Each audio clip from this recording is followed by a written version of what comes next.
The flames were not red. They burned violet and gold, spiraling upward like living creatures, fed by alien energy cores buried beneath the palace floor. These were Zerati ceremonial fires, designed not merely to destroy flesh, but to erase identity, memories, genetic echoes, even the soul, if such a thing truly existed. And yet, a human ran into them. Commander Elias Wren didn't hesitate. He didn't shout. He didn't look back. The entire hall of Ascension froze as alarms screamed and the Zerati royal guards lifted their shock spears in disbelief. Hundreds of alien nobles, beings of crystal skin, liquid eyes, feathered crowns, and bioluminescent veins, watched as the human ambassador broke every protocol written across 1,000 star systems. Princess Velira Zedwayar, heir to the stellar throne, was trapped at the center of the blaze. Moments earlier, the ritual had gone wrong. The Ascension flame was supposed to test worthiness, bonding the princess to the living core of the Zerati Empire. Instead, a sabotage surge had overloaded the ancient conduit. The fire expanded, violent and uncontrolled, cutting off all exits. Zerati guards could not enter. Their biology resonated with the flame. One step closer meant instant annihilation. But Elias Wren was human, carbon-based, fragile, temporary, and somehow compatible. He tore off his diplomatic cloak as the heat slammed into him like a wall. Skin blistered, lungs screamed. His neural implants overloaded and died in sparks of useless data. Still, he ran. Elias, stop! Someone shouted behind him. Perhaps his own aide, perhaps a terrified senator. He didn't hear it. All he saw was Velira. She knelt within the fire, silver blood seeping from cracks in her glowing skin. Her crown shattered beside her. Her full luminous eyes widened as she saw him emerge from the flames like a ghost made of pain and stubborn will. "Human," she cried, "you will die." He laughed, once hoarse and broken. "Yeah," he said, "coughing ash. That's kind of our thing." He reached her, dropping to his knees as the flames curled around them. His hands burned as he grabbed her arm, but something strange happened then. The fire recoiled, not extinguished, repelled. The Zerati flames bent away from his touch, rippling as if confused. Elias didn't notice. He was too busy pulling the princess against him, shielding her with his own body as he activated the emergency beacon embedded in his spine. "Hold on," he whispered. "I've got you." For the first time in her long, carefully sheltered life, Princess Velira believed someone without power, without destiny, without immortality, could mean those words.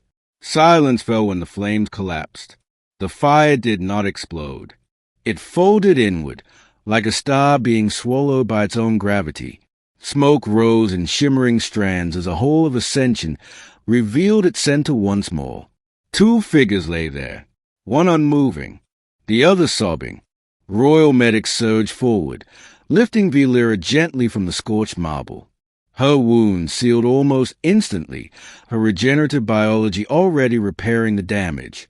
She twisted in their grasp, panic blazing in her eyes. "Where's he?" she demanded. "Where's the human?" They hesitated, then stepped aside.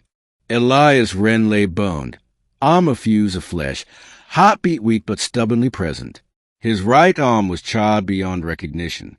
His breath came in shallow, uneven gasps. Queen Zerith Mora, Empress of 12 constellations, approached. She was ancient, older than some stars, her presence heavy enough to bend thought itself.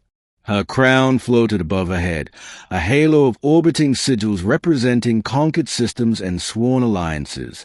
She looked down at the human, then at her daughter. The galaxy waited. "He should be executed," hissed one noble, "for violating sacred protocol. He polluted the Ascension," another snapped. "The flame rejected him." The queen raised one hand. Silence shattered the whole like glass. Velira broke free from the medics and knelt beside Elias, her glowing fingers trembling as they hovered above his ruined chest. Zerati royalty were not supposed to kneel. She did anyway. "He saved my life," Velira said, voice cracking, when no one else could. The queen's eyes, vast, star-filled things, narrowed. "Why?" she asked, not unkindly. Elias stirred, forcing his eyes open. He looked at the queen, vision swimming. "Because," he rasped, "she mattered." A murmur rippled across the hall. The queen studied him for a long moment. Then she turned to her advisors, to the nobles, to the watching galaxy broadcast across 1,000 systems. And she spoke words no one had ever expected to hear. "Prepare the bonding chamber." Gasps erupted. "The human will not be executed," the queen continued. "He will not be imprisoned." She stepped closer to Elias, her shadow swallowing him whole. "He will be claimed." Elias woke in a chamber of light, not the harsh glare of medical bays, but a soft, living glow that pulsed in time with his heartbeat. His pain was distant, managed. His arm was gone, but replaced with something new, sleek and faintly luminous, grown rather than built. He tried to sit up, failed. "You should not move," a familiar voice said. Velira stood beside him. She looked different. The ascension had completed itself. Through him, her crown had reformed, now bearing a new sigil at its center, a stylized human star mark, ancient and unmistakable. "What happened?" Elias asked.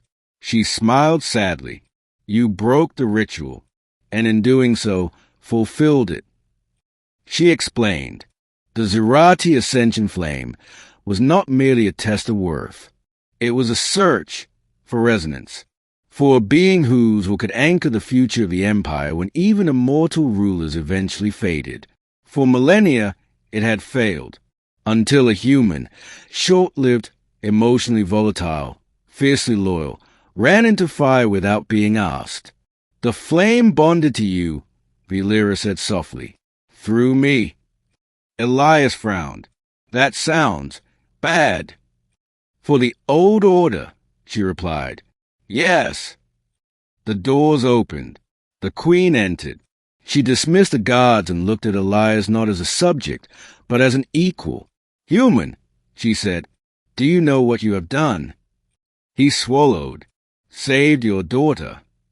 "Yes," the queen said, "and doomed my empire, or saved it." She extended her hand.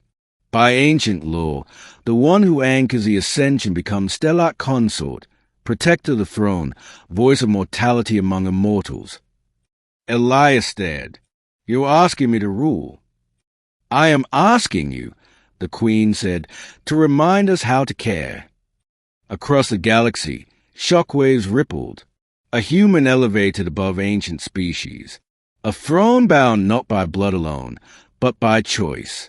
And in the weeks that followed, rebellions were halted not by fleets, but by words Elias spoke, raw and honest, that no immortal ever would have dared. When assassins came, he stood in front of Velira again. When worlds burned, he walked into the fire again. And every time, the galaxy remembered the day everything changed. The day a human ran into alien fire. And the queen's next words reshaped the stars forever.